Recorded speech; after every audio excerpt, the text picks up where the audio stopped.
Hi everybody. Thank you for having me here, everybody, the organizers, Kanika, and thank you all of you for being here today to listen to all of us talk.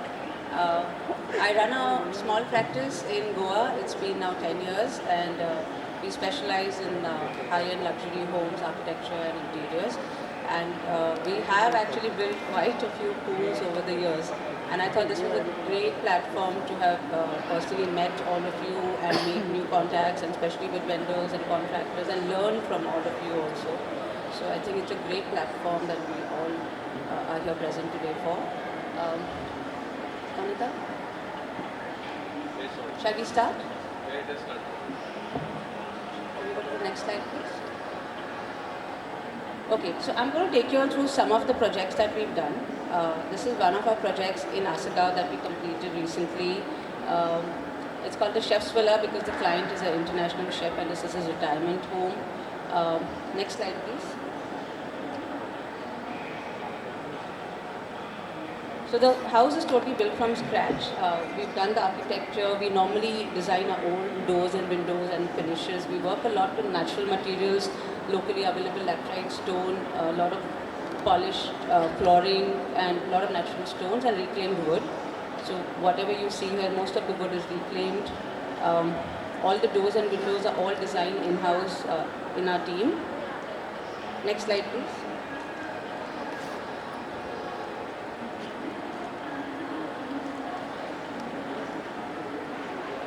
Yeah. Okay. Can we go to the next slide, please?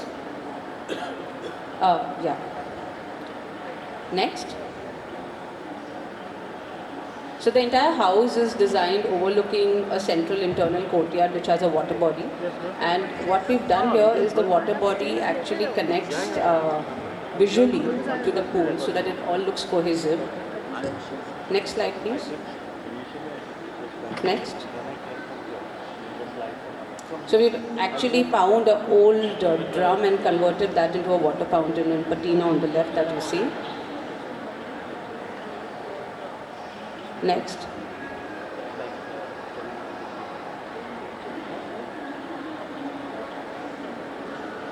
This is a very interesting picture for me personally because this was when we had designed this villa, one of the smallest houses that we had done, and it had a 150-year-old mango tree right in the middle of the property. And I was very adamant that we do not cut this tree. And we had to keep on redesigning the villa and the pool a few times so that it didn't interfere with the roots of the tree. One would not to kill the tree, one would be not to kill the tree, but the other thing is in the future, we didn't want the roots to eventually die and kill the tree. So we had to be very careful. So we worked. Can we go back to the previous slide? So we worked a lot with cantilevered beams around the structure for the main house and had to create enough retaining walls around the pool so that the roots didn't interfere with the pool. So this for me was quite a challenging house and pool, but we managed to successfully complete it.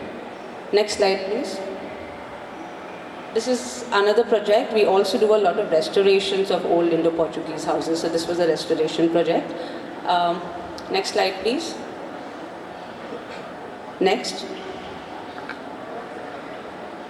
Next. So again, when the house came to us, it was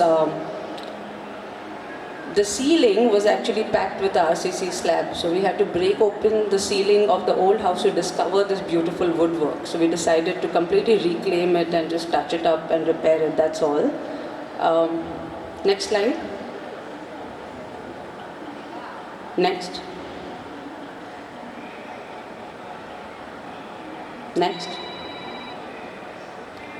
Again, so let's go back please. Personally, for me, holiday homes in Goa, I think bathrooms are a very important part because, you know, in the cities, in the apartments, everybody has very tiny bathrooms, like literally boxes. And when you come to Goa to have this expanse and these large spaces and large size bathrooms, I feel the bathrooms itself are quite a luxury in Goa. So I give it a lot of special importance when I'm designing. The bathroom to your left is a built-in IPS bathroom with reclaimed wooden paneling and a cement heritage flooring. The bathroom to the right is actually a powder room where we collaborated with the students of Goa College of Architecture and done hand painting on the walls. Next slide, please. To the right is a water feature that we created using an old lion head in marble and converted that into a water fountain. Next. Next, please. Next. Next. Next, please.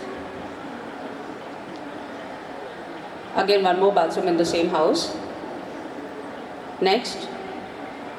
This is the built-in bathtub that we created, again using IPS.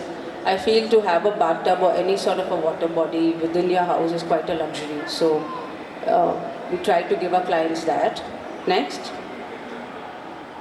Next. Next. So that's a pool house that we created in the second phase of the house. Since this was a restoration, we did like an addition and called it the phase 2. This was again a pool house that we created. We again had this big beautiful tree. So we've done the pool house around the tree, wrapping around it so that we don't have to cut it. So, Nilesh mentioned something about building responsibly and sustainably. Personally, when I did my master's in advanced architecture, my tutors were very keen on sustainable building. And personally, I feel the most sustainable building or pool or anything is the one that was never built, right? So, unfortunately, we are all in the profession where we build, and that's our bread and butter. And all our clients have aspirations and desires, and we have to give that to them. So, the one thing that I always keep on the back of my mind while practicing is to build as responsibly and consciously as one can. So that's always something that's on the back of my mind. So which is why, making sure that we don't cut any trees during our building process and making sure that the design actually revolves around the existing site condition is very important to us. Next slide, please. So that's all the pool house that we created to blend into the existing structure, so in the similar design sensibility. Next slide. That's the pool that we created. We've, over the years in our practice, worked with a lot of different finishing materials and have experimented a lot. So we've started off with pools with normal blue mosaic tile. And then we switched over to glass mosaic, which were white in color, which till date is my favorite because I see white always reflects the sky, and the color of your pool changes every day depending on the shade of the sky. So that I really like. This is a pool where we built using natural Kota stone as a finishing material. We've also done pools in IPS and many such materials. So we keep experimenting. Next slide, please. I think one common trend that has come up in luxury homes in Goa is one to have a pool house. So it started off with a pool, then a pool house became the next aspiration, and now the third one is to have a built-in bar within the pools. So this is one such pool house where we've done a built-in bar within the pool house. The picture to the right is basically the bar counter. Next slide, please. So within the structure, the part to the right is the built-in bar counter, which has its own built-in fridge and all of that done in built-in Kadapa and IPS. Next slide. This is one of our projects in Alibag, which is ongoing. It's due to be completed this year. It's a standalone home on 3 acres of land abutting the stream. Can we go to the next slide, please? This is just a render of what the house should eventually look like. Next slide. So for this particular project, this is something that we had experimented with when we started our practice in Goa about 10 years ago. And we had wanted to create something as a knife edge pool. How many of you all have here worked on a knife edge pool? Has anybody done a knife edge pool? You have, okay. Would love to discuss that with you. So this is something I'd seen while studying in England, and I thought this was a great detail because the level of the water is at the same level as the decking. And I thought this was quite special as opposed to having like a 5 or 10 centimeter drop. But obviously it's a bit of a challenging detail. We've done a small pool in Goa 10 years ago which was successful. So here, this pool was quite big. It's almost a 25-meter long lap pool. And we decided to recreate the knife edge detail. What's also interesting about this pool is that we decided to combine the jacuzzi and the heated jacuzzi within the pool. So what we've done is we've demarcated a certain semicircular area within the pool that acts as a hot tub, which is the structure that you see. It's been tiled differently. I've collaborated with a Bombay-based interior designer, so we've together created a mosaic pattern for the jacuzzi area. Next slide, please. So this is what the jacuzzi looks like. This is within my pool. Next. So that's what the pool looks like. And the topmost corner, which is abutting the pool house, is the semicircular jacuzzi. So my jacuzzi is covered in the mosaic pattern, and the rest of the pool is the blue mosaic that you see on the right. Next. So this is a test that we did on the pool a couple of months ago, just to check the water levels. So if you see that the actual water level, once it's full, is the same level as the decking. Next, please. These are just work in progress photos of when we were doing a mock-up on site. This is one of our recent projects that we've completed in Goa. Next, please. This is in Kanka, next to Asagao. Next.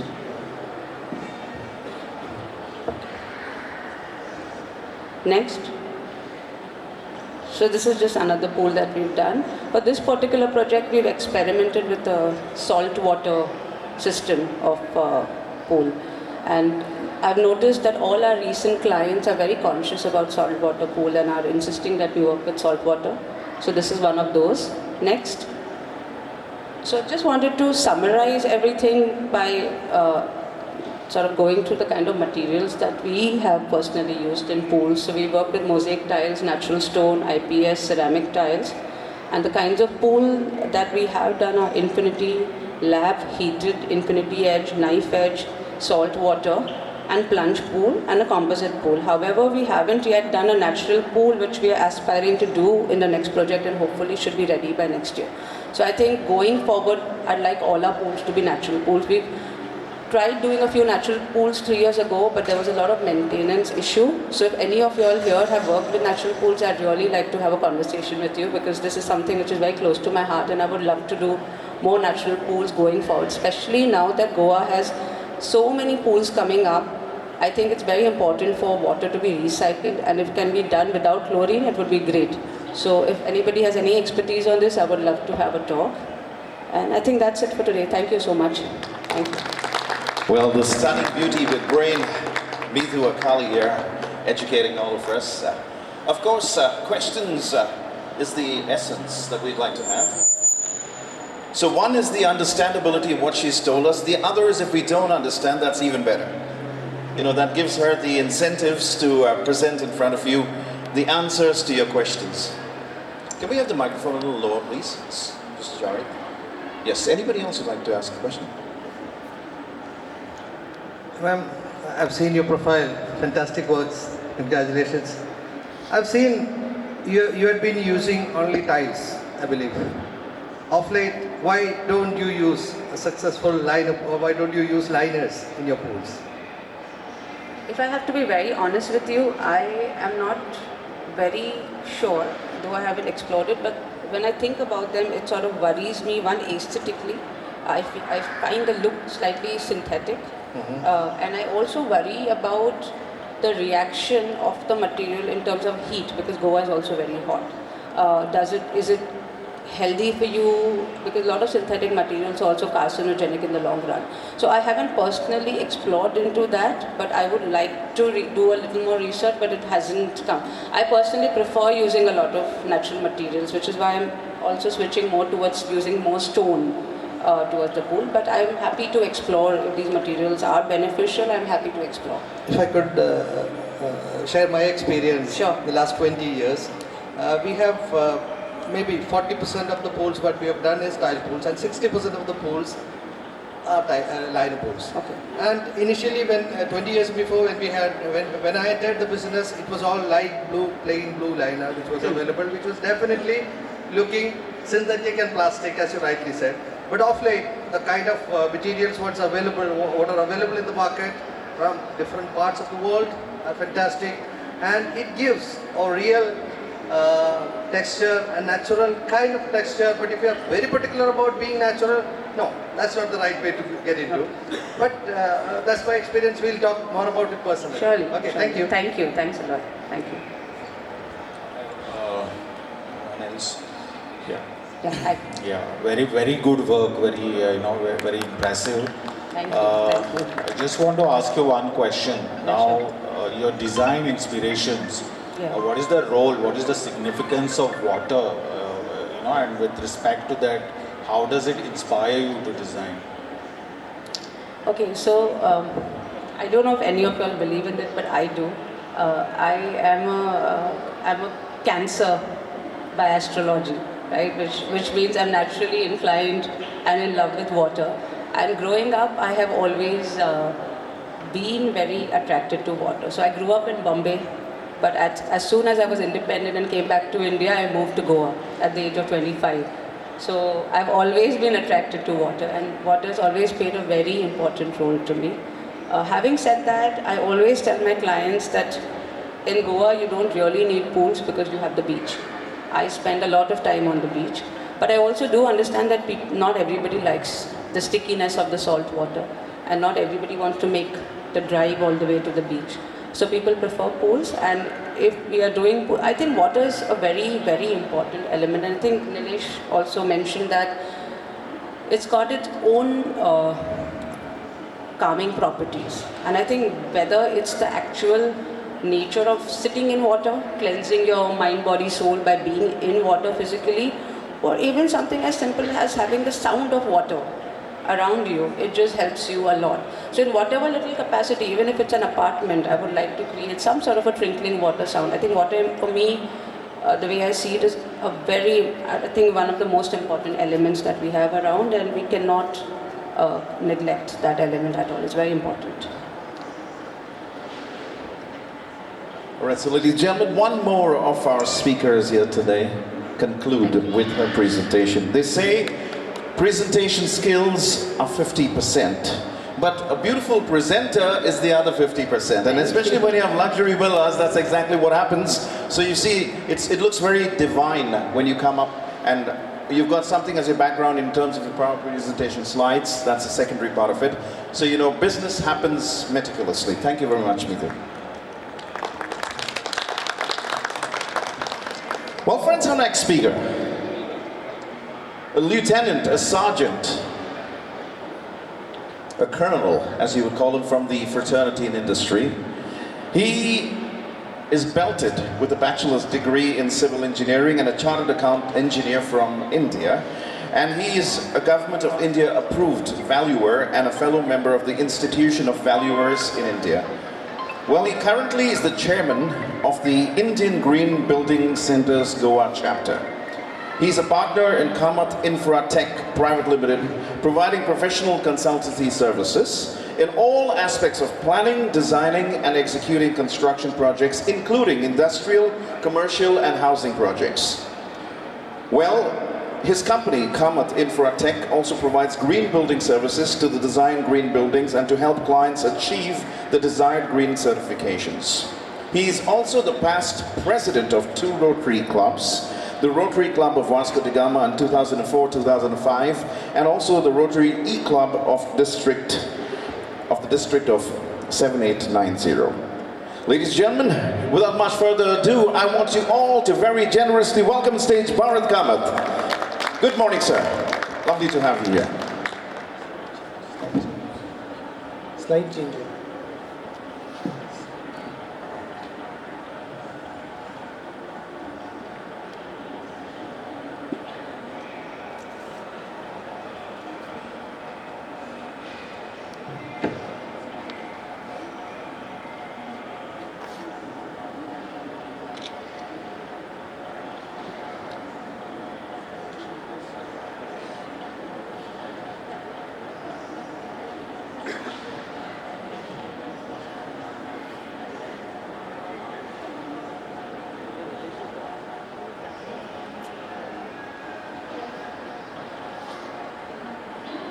Hi everyone. As introduced, I am a speaker on the green or sustainability aspects, and I would be speaking of spas, pools, and bathrooms as a part of the green resorts rating systems, which is a part of the IGBC. As you know, green resorts is a very exclusive rating systems, and it has been brought in by the Indian Green Building Council, and this is the first rating system in India which covers this aspect. Tourism, an important aspect. Goa is flourishing on tourism. It contributes to 8% of the greenhouse gas emissions, though it also creates huge employment potential. So here is what I'm going to talk on, is the sustainability aspect. Why green resorts? Why not a green building? Green resorts takes into account the three aspects of a green habitat, that is the guest perspective. What does a guest get when your resort goes green? The guest experience. The owner's perspective, and owner is always interested only in one thing: how do I save and how do I make more money? So when you go green, you can save a lot on water, you can save a lot on energy, you can save a lot on building materials also, and bring down your cost of construction, and most importantly you can bring down your cost of operations. And then there's a social perspective, or the societal perspective, because employment, we talk of local employment, we talk of promoting the local economy. We don't say you buy exotic things from outside, we talk buy local, consume local, we talk of local community development and participation in the local economy. What are the benefits? The benefits of going green in a resort are: first is your energy saving, which can be as much as 40 to 50% of your load, prescribed load. You can also have water consumption, reduction in water consumption. We can have reduction in operation cost. Your operation cost, that is use of electricity, use of water, drops substantially. And most important, since there are a few architects here, we talk of enhanced biodiversity, which is promoting the local ecosystem, the local flora, the local fauna. Intangible benefits of being green: